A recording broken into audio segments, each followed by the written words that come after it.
Pada hari ini kami akan melakukan pengamatan terhadap dua jenis gulma, yaitu gulma Imperata cylindrica dengan nama umum alang-alang dan gulma Cyperus rotundus atau teki. Sebelum kami memulai pengamatan, saya, perwakilan dari kelompok 2, akan memperkenalkan nama-nama anggota kelompok saya. Saya sendiri Stefania Cahyani Jelita, ada Dominikus Darmianto, Ruth Gladys Bergita Una Ceme, Novita Erlina DS, Osvaldo Staina, dan Omri Klali.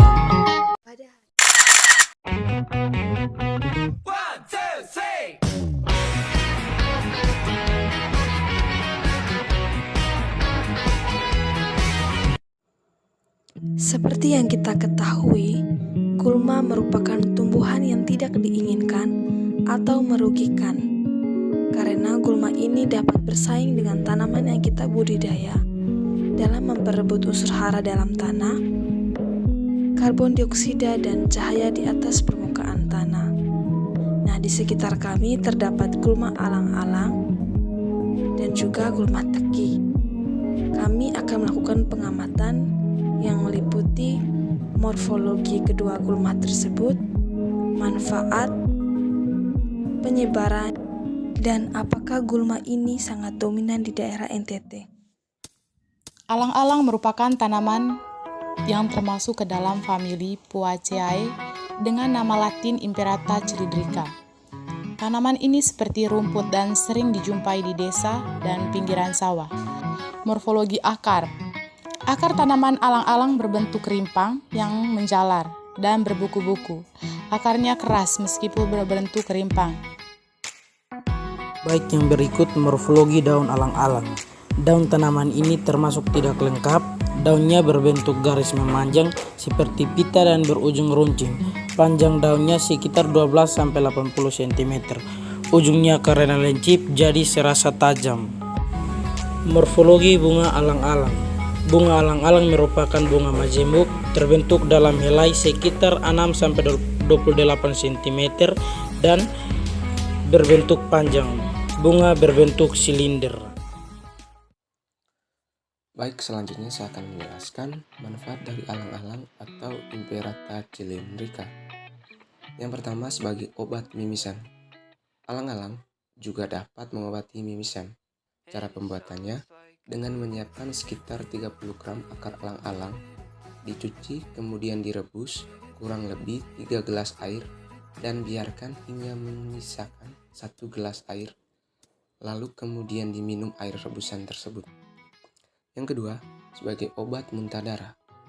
Menurut ahli, kandungan dari akar alang-alang ampuh mengatasi gangguan perut, salah satunya adalah muntah darah. Resep yang bisa dicoba adalah siapkan 30-70 gram akar alang-alang, kemudian dipotong kecil-kecil, lalu direbus dengan 3 gelas air sampai hanya menyisakan sekitar 1 gelas air. Minum jika sudah dingin dan lakukan secara rutin sampai muntah darah hilang. Manfaat lain dari alang-alang sebagai lahan yang dapat dikembangkan menjadi lahan tanaman untuk pakan ternak, dan jika dikeringkan akan menjadi jerami. Alang-alang juga dapat digunakan sebagai bahan pembuatan pupuk fokasi. Baik, yang berikut penyebaran alang-alang. Alang-alang tumbuh baik di daerah terbuka pada ketinggian 1-3.000 meter di atas permukaan laut. Toleran terhadap tanah miskin. Alang-alang tersebar ke seluruh daerah tropis melalui Indonesia. Alang-alang merupakan jenis gulma tahunan terdapat di lahan kering.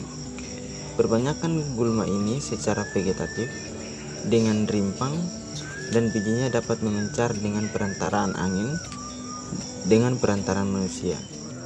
Ya, rimpang yang terpotong-potong pada waktu pengolahan tanah dan dapat terbawa alat-alat pertanian. Alang-alang merupakan satu gulma yang sangat dominan tumbuh di NTT, mengingat NTT merupakan daerah panas dan kering manusia. Rimpang yang terpotong-potong pada waktu pengolahan. Gulma yang berikutnya adalah gulma teki. Teki memiliki nama ilmiah yaitu Cyperus rotundus dan berasal dari famili Cyperaceae. Seringkali kita melihat adanya rumput teki yang tumbuh secara bersembarangan di tempat terbuka, seperti di pinggir jalan, lahan pertanian, serta tegalan yang ada di suatu desa. Pengamatan yang kami lakukan berlokasi di Tarus, tepatnya di pinggir jalan.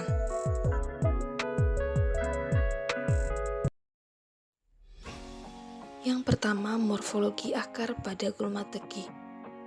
Gulma teki mempunyai sistem perakaran berupa akar serabut. Akar jenis ini mempunyai banyak percabangan yang disertai rambut-rambut halus pada setiap helai akarnya. Pertumbuhan akar serabut pada rumput teki memanjang dan menyebar secara merata di dalam tanah. Yang kedua, morfologi batang pada gulma teki. Batang gulma teki tidak bisa diidentifikasi secara langsung karena berukuran sangat kecil dan pendek. Ketinggian batang rumput ini hanya sekitar 10-75 mm. Batang rumput teki umumnya berbentuk segitiga dan ada juga yang bentuknya hampir bundar. Yang ketiga, morfologi daun. Daun gulma teki tumbuh di bagian pangkal batang dan membentuk roset. Sepintas daun ini seperti kelompok daun berpelepah, di mana pelepahnya tumbuh di bawah tanah.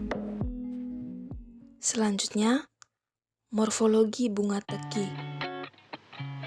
Teki juga mempunyai bunga yang termasuk kelompok bunga majemuk. Dalam satu pokok tanaman, terdapat setidaknya 8-25 kuntum bunga yang tumbuh secara berumpun sehingga membentuk seperti payung. Letak bunga ini berada di bagian paling atas dari batang rumput teki yang membentuk percabangan. Berikut manfaat teki. Namun walau dikenal sebagai gulma tidak lantas membuat rumput teki bersifat merugikan terhadap manusia sepenuhnya. Belakangan ini, diketahui bahwa para nenek moyang telah memanfaatkan rumput ini untuk pengobatan. Seperti dapat menyembuhkan luka, menjaga sistem pencernaan, mengobati gejala sakit mata, meredahkan demam, mengobati diare, serta memiliki fungsi lain, yaitu di bidang pertanian, rumput teki berpotensi sebagai pupuk kompos, mengingat jumlahnya yang banyak, mudah didapatkan, dan proses pengolahannya pun sangat mudah. Sebagai kelompok gulma, rumput teki mempunyai kemampuan adaptasi pada berbagai kondisi habitat. Dengan kemampuan adaptasi tersebut, maka rumput teki dapat dijumpai di berbagai negara di dunia. Sementara itu, berdasarkan beberapa data, rumput teki adalah gulma yang mempunyai kondisi populasi stabil di dunia. Biasanya, tumbuhan hampir di semua jenis tanah, ketinggian, kelembapan. Pemencaran teki dilakukan oleh manusia melalui umbi yang tersangkut alat-alat pengelolaan tanah seperti cangkul, bajak, dan garu yang tidak sempat dibersihkan kemudian digunakan untuk mengelola tanah di tempat lain. Rumput teki ini juga sangat dominan di NTT, namun biasanya tumbuh di beberapa daerah yang memiliki kondisi tanah dengan kelembapan tinggi dan tidak di tanah yang mempunyai kadar garam yang tinggi.